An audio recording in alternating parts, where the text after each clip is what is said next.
Hello and welcome to KennyRoy.com. I'm Kenny Roy. This is the Ask Videomail for the week of January 13th, 2014. Welcome to the site to you new members and welcome back to the old. Don't forget the Ask Videomail is your chance to get your question in character animation or performance answered in a video just like this one, but I need your question if I'm going to answer it, don't I? So please send your questions to webmaster@kennyroy.com.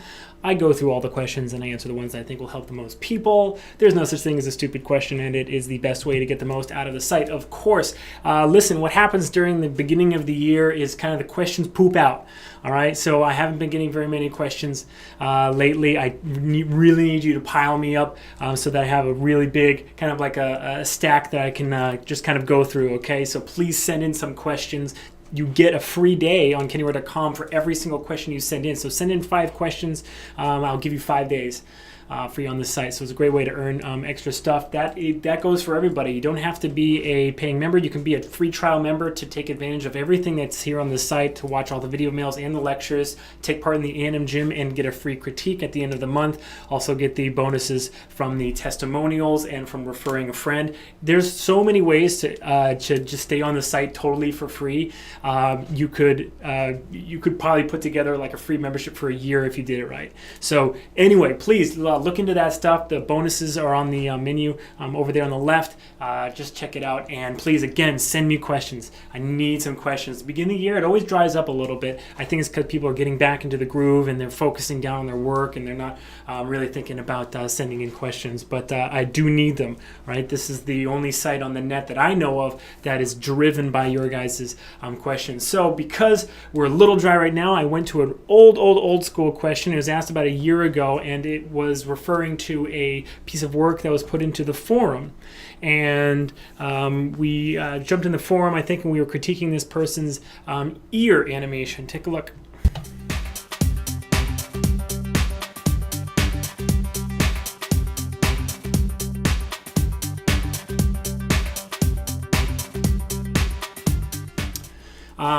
This is a common thing that you will start encountering in creature animation if you're doing it. And what that is having to learn how to work with rigs that have dynamic elements to them, or have a way to add dynamics to the rig. A lot of times there will be a separate rig that you're animating with, and then a separate rig that the dynamics people, the hair, fur, cloth, muscle sim, those kinds of guys, they're going to, and girls, are going to take your animation and pipe it into their dynamics rig. But sometimes not. I know here at Arconics, the work is so quick turn, and all the artists that work on our stuff have to wear a couple different hats. And for that reason, there's always something that maybe you have to make sure that you're turning on or turning off when you're working. You need to be able to remember to start on frame 101. If you don't know what that is, you start all of your animation on frame 101 instead of frame 1. Why? Because it's just a little bit easier for the dynamics people to have 100 frames of pre-roll. So they start their scenes on frame 1, and they have 100 frames so that they can get the character totally into shape, and everything that all the cloth needs to do and all the hair needs to settle, or whatever it is, that can go on during those 100 frames. It's a huge pain in the butt to make all of your dynamic simulations work in the negative frames. So if you started your animation on frame 1, you'd be creating a lot of work for other people, especially when you consider that on a feature film you have something like 1,000 to 1,500 shots. So that's why we do that. But at any rate, I talk about that. I think I've talked about that in at least a video mail, probably the proper project setup lecture as well, and it's also in my short film book that's coming out in May. All of that said, I wanted to give you just a really quick tutorial on how to set up a dynamic hair curve to drive a IK spline. So you could add this to your rigs if you wanted to have like dynamic ears. And it's very simple and easy to do. So we're just going to jump into Maya, and I'm going to show you how to do it, okay? So here is a Maya scene. It's a blank scene. All right, and I'm going to walk you through basically everything. If you want a character to have ears that are dynamic, let's say that this is their head joint, right?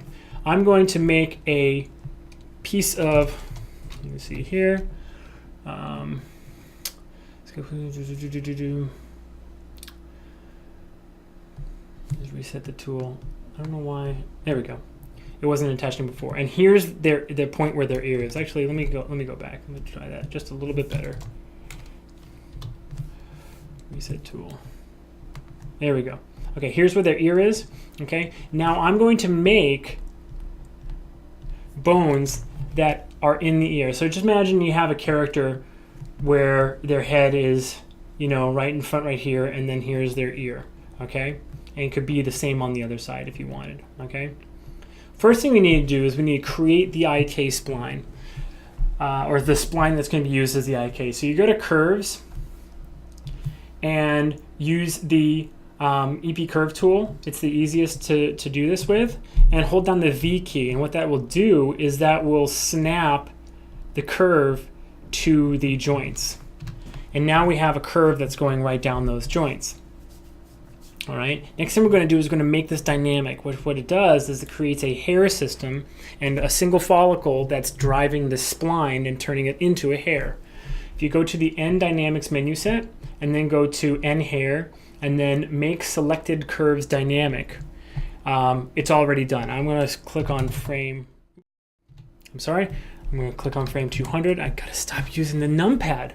It's just good workflow using the numpad for typing in everything, and I keep on cutting out the. I'm never gonna learn this. I'm never gonna learn it. This is like, you're stuck with this, guys. I'm sorry. Anyway, so now that curve is dynamic. If I hit play, you'll see that the curve. Let me select it. Come on now. There it is. Okay. You'll see the curve. It's not really actually doing what we want it to, because it looks like it's stuck at the front and the end. Well, it actually is. The way you edit how a hair curve moves is you edit its follicle. A follicle is basically, there has to be one follicle for every hair curve. You can have multiple hairs coming out of a follicle, but you can, and hair is like a renderable hair, but you can only have one hair curve coming out of a follicle. So it's basically like the attribute holder for a hair curve. If you just expand the outliner underneath hair system 1 follicles, there it is, follicle 1. Go to the attribute editor, and the parameter you're looking for is point lock. And if you see, default is both ends. It means that the front and the back, or the start and the end of that curve, is locked to its start position. We don't want that. We want just the base. So change it to base. Okay. All right, now let's back up this animation. All right, hit rewind, hit play, and there we go. Now you can see that this hair curve is working pretty much exactly how we wanted it to. Okay, so let's back it up. Make sure that you are looking at the start position, or sorry, the current position by rewinding to 0. Okay, and then select the curve and go to go to N hair and then display current position. Just make sure that it's on frame 1, it's at that current position. Okay, and then what you want to do is you want to go to the animation menu set. Now you can either go to animation menu set and go to skeleton IK spline handle tool right here, or you can click in the animation shelf this little bone system with a little curve next to it. Either way, if you go to the tool settings, it'll open that up, and by default, auto create curve is selected. So you don't want that. Turn off auto create curve, and then you're in the tool. You see how I have a little crosshair? This little crosshair means I'm in a tool, right? And the instructions are select the first joint, the last joint, and then the curve. Now you got to be careful because Maya has pick priority joints over curves, so it's kind of hard to select it. There we go. Now I just selected it. Okay, now it'll give you an error. Ignore that error. I rewind and hit play. Check it out. Now my bones are following that curve. Pretty awesome, right? Now let's just get rid of the things that we don't need to see, like the output curve, the source curve, and let's just select the bones now. and check it out.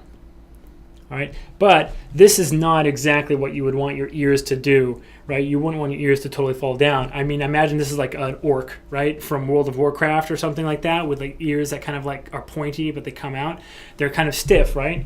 So what you got to do is in your hair system, you can change what the dynamic properties are of the hair, right? So here's like the stiffness.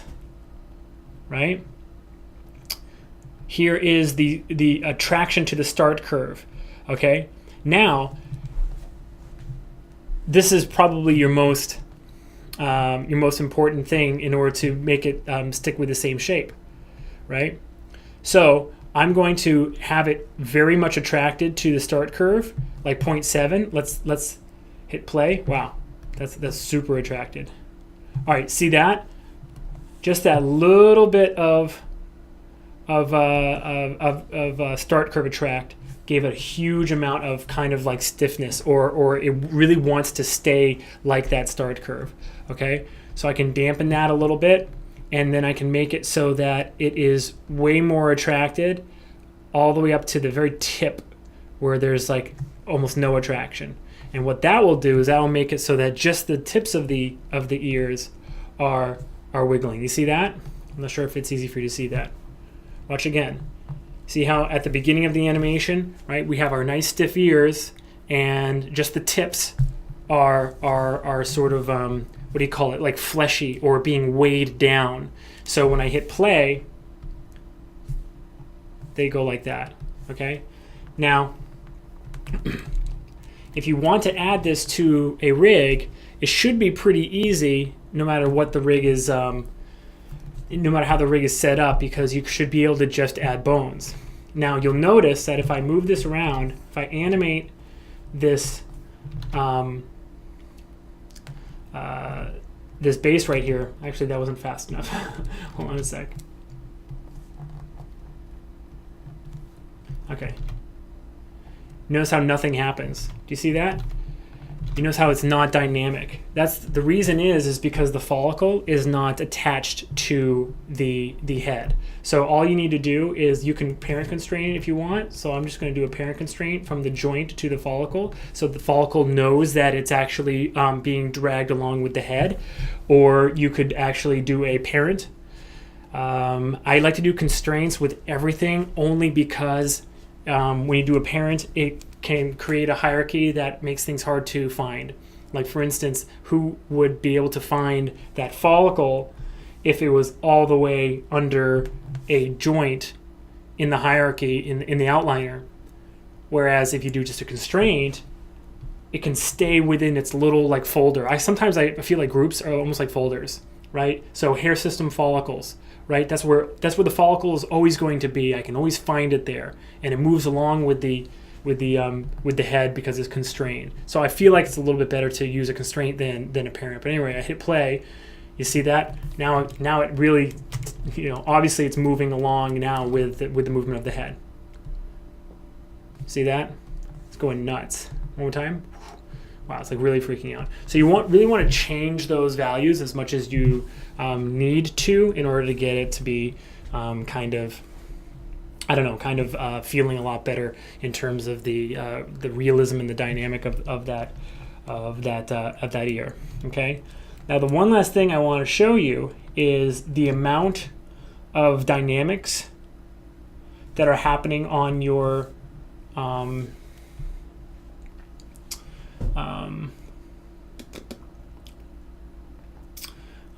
what am I talking about? That are happening on your ear. There's a lot of different parameters that you can change that will make it so that it's more or less affecting your character.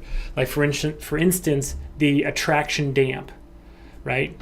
If you want it to be, or the start curve attract. If you want it to be 100%, for instance, like no dynamics, you just turn the start curve attract all the way up, and then you don't have any dynamics on the ear. Another way you can do it is you can actually build two bone systems and then just have a weighted constraint on one of them or the other. That's another way to do it. There are many ways. Don't encumber yourself right now with learning all of them. Go through this and try to add a dynamic system to maybe one of your characters and just check it out. So at this point, then you're at the you're going to start encountering the issue where your animation is like not playing back at speed, and your ears are freaking out if you're not doing it. If you're displaying at 24 frames per second and not calculating every frame, like a lot of things get introduced that you need to work with if you are a pro animator. Okay, so the way that we make it so that we're not encumbered by the fact that we have like a dynamic system on our character while we're working is we just turn off the solver. Okay, and you can do that by turning off the nucleus by, see where it says enable at the top, and even on hair system shape, if you turn off, you use nucleus, or simulation off.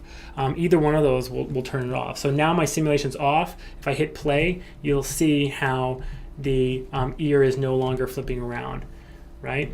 Okay, and you can change that on the hair system shape. All right, so I can go all follicles, turn it back on, ignore the error because it's playing at 24 frames per second. Actually, no, it's play every frame, but I rewound it.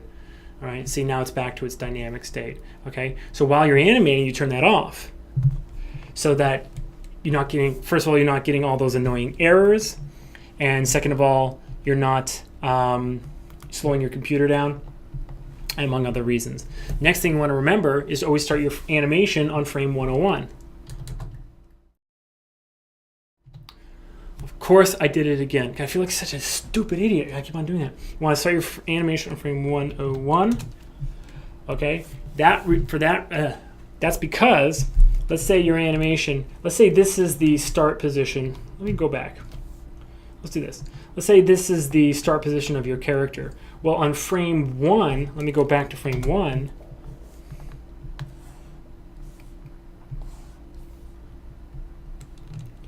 Let me delete all this. Okay. On frame 1, this is where the character, let's say he was rigged. Okay, so now, because I started my animation on frame 101, watch as I hit play. Of course, everything should be turned on. Otherwise, you kind of don't get the simulation, all follicles. Okay. Okay. Now, because I started my animation on frame 1, it's double transformed. Ignore that. I accidentally transformed both things. What happened now?